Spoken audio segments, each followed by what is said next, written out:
tous, j'espère que vous avez quand même réussi à profiter de vos vacances, et puis à vous reposer un petit peu. Donc cette première vidéo, c'est pour faire un petit peu un bilan de ce qu'on a fait, déjà dans cette première partie sur la Grèce. Vous allez voir qu'on a une deuxième sur, les Jeux olympiques. Alors là, le bilan. Qu'est-ce qu'on a vu jusqu'alors? On a vu que finalement, les cités grecques ne s'entendaient pas très, très bien entre elles. Elles avaient, des systèmes, de direction, de fonctionnement complètement différents, elles étaient donc souvent en conflit et que finalement c'est un monde qui nous semble assez désuni. Quand on regarde comme ça, on a plutôt l'impression que, bon voilà, ça s'entend pas et que c'est pas ça forme pas un tout, ça forme pas une unité.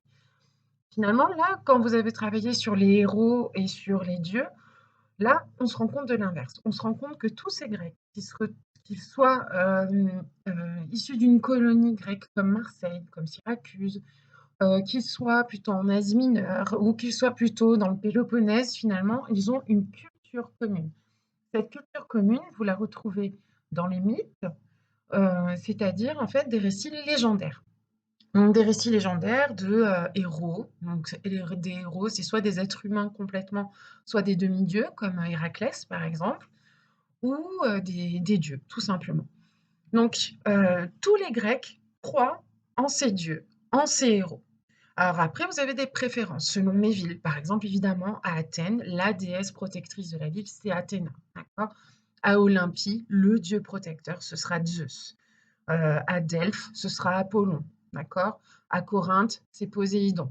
Mais tous ces Grecs se retrouvent dans ces dieux et c'est très important pour eux. C'est une espèce de modèle et surtout, on a une relation aux dieux qui est complètement différente. C'est-à-dire qu'on pense que les dieux peuvent interférer directement dans notre vie. On pense que Zeus peut prendre une forme humaine ou une forme animale et transformer votre vie. Par exemple, quand vous prenez les récits d'Homère sur la bataille de Troie, la guerre de Troie, pardon, vous allez voir que ce soit Apollon, Athéna, Aphrodite, tous interfèrent avec les principaux belligérants, qu'il s'agisse d'Achille, d'Hector, de Ulysse. Finalement, les dieux se mêlent de la vie des humains.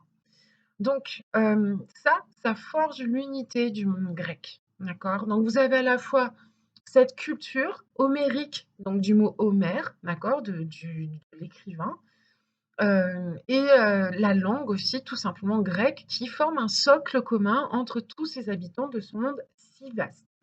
L'autre socle commun, ça va être, ce qu'on appelle, les, jeux panhelléniques ou les sanctuaires panhelléniques et donc ça, c'est dans la deuxième vidéo qui suit, donc que vous pouvez regarder tout de suite après.